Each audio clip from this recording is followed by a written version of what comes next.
PAX coverage is brought to you by Netflix. Max Scoville here for Rev3 Games, and I'm here with Palmer Luckey at PAX 2013. Palmer is the boy genius super scientist creator of the Oculus Rift. Palmer, how are you doing? How's PAX? It is long and it's tiring, but it's awesome. I love PAX. This is our 4th show in like 2 weeks, so we're going to make this the best. You're still forming complete sentences, so that's a good sign. You guys have had some exciting stuff going on. I would say most recently, the thing that kind of made some headlines is that a certain Mr. John Carmack is now closely involved with the Oculus Rift. What's going on with that? He's the man who made Doom. How is this for you? Tell us about these things. So John Carmack just joined Oculus as our full-time CEO. He's working from our new Dallas office. He's working on a lot of different things. In particular, he's working on our mobile SDK.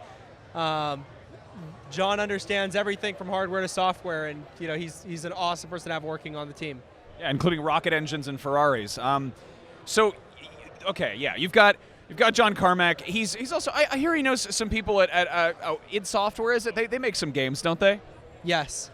Is it safe to assume that maybe we might see some collaboration between id and Oculus? More than the Doom 3 demo we saw? Not really. No? Okay. Well, who knows? Mobile SDK. Are you telling me that it will be possible in the future to put on some VR goggles and plug them into my pocket computer? It's actually more than that. So we already have some basic demos running on phones where we can plug the Rift in and we can run games in 3D at 60 frames a second. And that's super cool. But really, this isn't more than me excited about being able to plug into cell phones. It's kind of a long-term play because over the years, these chips are going to get more and more powerful and cheaper. Eventually, it's going to make sense to put one of these chips actually in the headset itself so that you can either plug it into a more powerful desktop or actually play games on the headset when you're away from a computer, or do all kinds of things like augmented reality applications or movie watching in VR while you're on a plane or a train or anywhere that you're not able to attach to your normal computer. That's absolutely batshit insane. The new versions we got here, it's the Oculus Rift in HD. I got to jump into Hawken. I played around the dev kit a bunch of times, been in Hawken and that. I like it, but there is that sort of get off a roller coaster feeling when you take it off. A little bit disorienting. A friend of mine may or may not have vomited. I think he might have done that to himself. But HD version, considerably more effective and less of an adjustment. Is this the experience for a lot of people? Is this what you're going for? This is a baseline. We will be at least as good because these are basically the dev kit with the same tracker, the same plastic shell, even the same lenses, and a new screen. That's it. We plan on improving all of those things for the consumer version. It'll be lighter, more comfortable, better optics, better screen, better tracker. We want to add positional tracking, and we want to eliminate motion blur. It's a lot of things to do, but we think we can get the hardware to the point where anybody can start playing, not all games, but some games without getting any kind of disorientation. That's awesome. When is this going to happen? When are we going to see the Oculus Rift coming out? That's the question I'm sure you're really sick and tired of hearing. I am. I'm sick of it. But I know people ask because they're excited. We don't know, and if we did know, we wouldn't want to say until we know for sure. Because we want to make something that's awesome. We want to make something that people will get a good impression of VR and say, this is a great device, this is a great experience. Because if they don't, we're not going to get a second shot, and we would rather get it right than hold ourselves to some date that we throw out there out now for marketing purposes. But we do want to get it. What we've been saying is we want it to be multiples of months, not multiples of years. So we want to get it out there pretty fast, and I think that people won't be kept waiting too long. That's awesome. That's good to hear. It sounds like you got a lot of confidence in what you're doing, and I think you kind of trickled out the dev kit, so there is some kind of, there's understanding this thing does work. Obviously, big thing right now is next-gen consoles. They are a thing that is happening.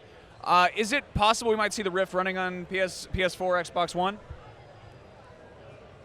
People might see it happening, but as far as official support, the thing is the Rift can technically support consoles or really anything. We're a pretty standard device in terms of inputs and outputs. It's just a matter of the consoles deciding if they want to approve it as a peripheral and allow it to function. So we would love to be on consoles. It's really up to the other side. They just got to buy you dinner first? I'm messing with you, man. Okay, so you're a big gamer, obviously. Yeah. Well, so Palmer, you're a big gamer. That's, I imagine, what kind of led you to make this sort of thing. You like games. What are you most excited about right now? What do you want to see happening? What's got you pumped about computer video gaming interactive crap aside from your own baby here? Aside from, so not related to VR. I mean, you know, that you could integrate maybe or otherwise. What's making you, you know, get excited? What do you check when you're taking your lunch break? What do you go check online? What's up? So there's two things. One is games that are made for VR. We're seeing a lot of ports initially, but as the Rift gains traction, we're starting to see games that are actually made specifically for virtual reality, and those are the experiences that are blowing people away. Like EVR won a lot of awards at E3, designed specifically for VR, and it is an awesome game. It's probably one of, I think, the best games out there, even in this early stage, even with this early hardware, and I think that's really exciting. I'm also really excited about, you know, I'm mostly excited about VR in general. I'm really excited about indie games just as a movement, because not just for VR, but it's so cool that this game industry, and this is old news, I'm not like having a keen insight here, but indies are the ones that are really driving the innovation in the industry. They're the ones that are doing the best things, the coolest things, and they're willing to take these risks and make experiences that nobody's ever seen before. And in the past, it was so hard to break in and get a huge audience. Now, if a game is good, if you can get it in front of people and show them how good it is, then really anyone can have a successful game, and that's super duper cool. Yeah, that's exciting. I mean, a lot of people have been doing stuff with the Rift already. What's your favorite that you've seen? What's your favorite thing that you've seen somebody take your toy and do something with it? I can't talk about my favorite things because it's not all public, but publicly speaking, like I said, EVR is really cool. Half-Life 2, I've always loved that game, so it's really cool to see it running in VR. It's also awesome to see people experimenting with genres that have not necessarily been associated with VR, like first-person shooters. Obviously, you're trying to take a person, put them in the game. There's like a game called Super Mega Mega, where it's a platforming game, a side-scrolling platformer that you play in VR, and it actually can it's a very unique experience. And it's like, wow, I never would have thought that would have been something cool, and it turns out it's one of the coolest things we have right now to play. Somebody told me that there are actually Virtual Boy emulators already. Have you seen those? Yes, I have. They work pretty well. Beyond Virtual Boy emulators, there's actually emulators for several other systems. The coolest is actually some of the more modern systems like the Nintendo 64 or the GameCube, where people have actually figured out how to inject into the cameras of the games. You actually can look around inside of the game with head tracking. There's some really cool stuff out there being done on the enthusiast emulation side, and that's pretty cool too. Well, that's awesome, and it's cool that you guys are just putting this hardware out there for them to tinker with. It's not something that's going on behind closed doors. Palmer, it is always a pleasure chatting with you. Thank you so much for your time. What's your stance on the 2DS? Okay, so I'm actually gonna check out the 2DS. I'm really kind of interested to rip one down and see what's inside. And I mean, honestly, I'm gonna buy it. I'm gonna buy everything Nintendo makes because I just have to. It's my duty. I have to buy it.